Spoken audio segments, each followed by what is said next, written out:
Talvez os mais vividos costumem pensar no que acontece quando uma criança tem sonhos muito mais grandiosos e ousados do que a realidade permitiria fazer acontecer. Quando eu tinha 7 anos, meu sonho era fazer diferença, era ter criações que mudariam a história, era ser alguém importante que os outros fossem conhecer. Eram coisas muito além do que as minhas mãos conseguiam alcançar. Mas eu comecei a perceber isso só quando o tempo foi passando. Quando eu vi que eu era muito tímido para ter atitudes ousadas que me destacariam dos outros, quando eu percebi que eu não passei no vestibular e as coisas começaram a se tornar difíceis, quando eu percebi que as oportunidades iam passando e nem sempre elas passavam por mim. Eu não era o gênio do século, eu não consegui fazer toda a diferença que eu imaginava. As minhas ambições começaram a se provar um pouco maiores do que eu era capaz.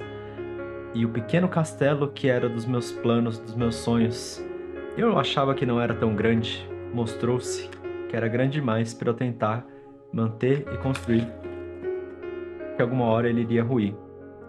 A casa caiu.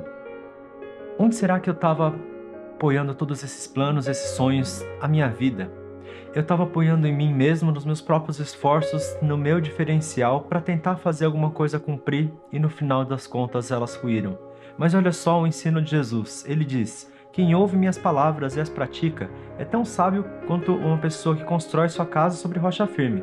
Quando vierem as chuvas e as inundações, os ventos castigarem a casa, ela não cairá, pois foi construída sobre a rocha firme.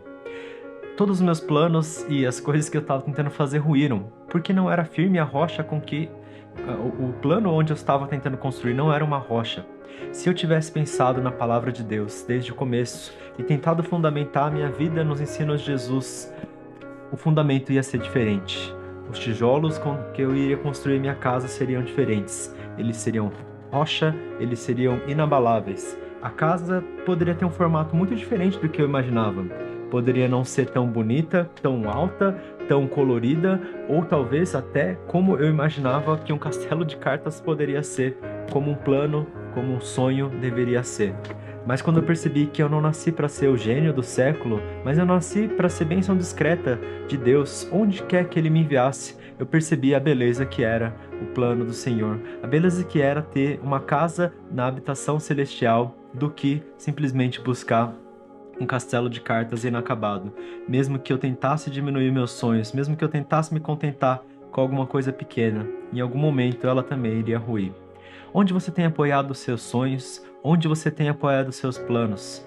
As suas frustrações podem ser não talvez porque você é incapaz de fazer cumprir, ou talvez porque você sonha alto demais, mas talvez porque você não tem ouvido e praticado os ensinos de Jesus, que fazem a gente mudar os nossos sonhos para alguma coisa muito melhor do que a gente pode esperar. E essa casa nunca cairá.